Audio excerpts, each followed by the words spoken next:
Good morning, children. Today we study class 10 geography chapter 2 resources and development. What is resources? Everything available in our environment which can be used to satisfy our needs provided it is technologically accessible, economically feasible and culturally accepted can be termed as resources. आखिर हम resource किसे कहते हैं?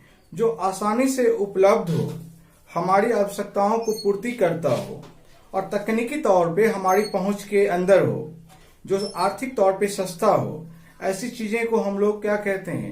Resource कहते हैं. Classified on the resource.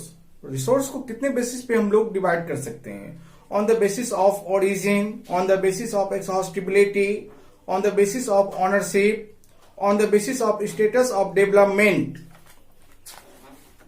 on the basis of origin. Biotic resources, these are obtained from biosphere and have life such as human beings.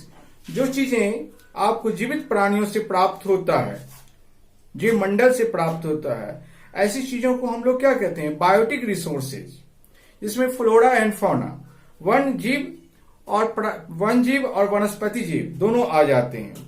Fisheries, live stocks, मत्स्य चीजें आ जाती हैं, इनमें मवेशियां आ जाती हैं. Abiotic resources, all those things which are composed of non living things are called abiotic. जो चीज निर्जीव चीजों से आती हैं वो कहलाती हैं abiotic. For example rocks and metals. On the basis of exhaustibility, समाप्त होने के आधार पर कौन सी चीजें कितने समय तक रहेंगी, कौन सी चीजें कब समाप्त हो जाएंगी.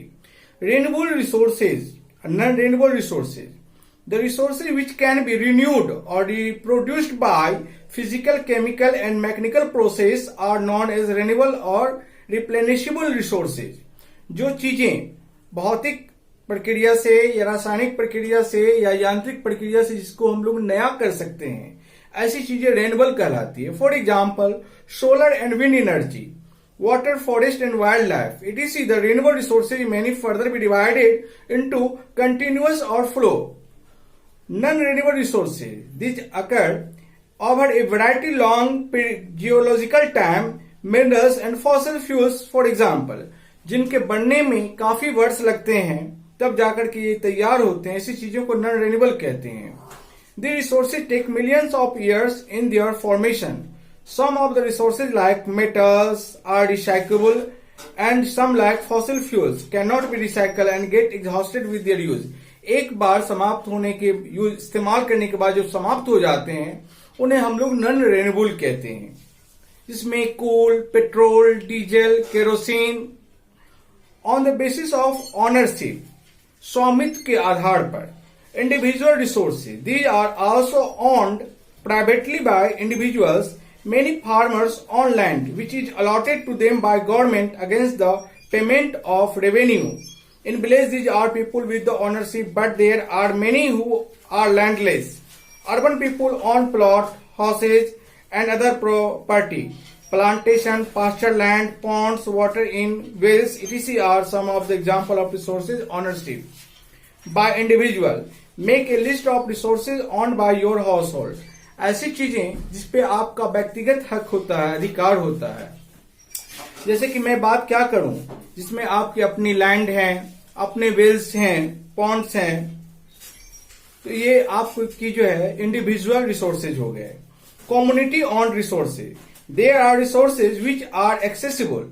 जो एक ही लोकेलिटी में रहने वाले लोगों के लिए होता है, उससे हम लोग कम्युनिटी ऑन रिसोर्सेज कहते हैं. To all the members of the community, village, common, grazing ground, burial ground, village pond, जिसमें क्या आ जाते हैं? जिसमें चढ़ने वाली जमीन, इसमें जो है कब्रगाह, इसमें जो है शमशान घाट, ponds, public parks, picnic spots, playground in urban areas are the accessible to all the people living there.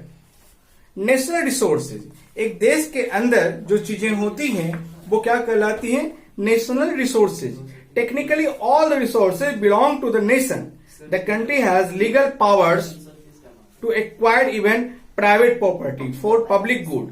You might have seen roads, canals, railways being constructed on field owned by some individual. Urban development authorities get empowered by the government to acquire land. All the minerals, water resources, जो mineral water resource हो गया, forest, wild life, ये सब क्या कहलाते हैं? National resources. International resources, there are international resources institution which regulate some resources. The oceanic resources beyond 200 nautical miles of the exclusive economic zone. समुद्र तल में तट से जो है 200 किलोमीटर की दूरी तक का जो क्षेत्र होता है वह जो है सो किसी भी देश के अंदर नहीं होता है. वो ऐसे क्षेत्र को पे अगर कुछ काम करना है तो दोनों देश आपस में कंप्रोमाइज कर करके कोई एग्रीमेंट कर करके वो काम कर सकते हैं. On the basis of status of development, उसमें एक होता है पोटेंशियल रिसोर्सेज, एक है डेवलप्ड रिसोर्सेज, एक है स्टॉक और एक है रिजर्व्स. मैं इस टॉपिक के बारे में नेक्स्ट वीडियो में पढ़ाऊंगा. ओके.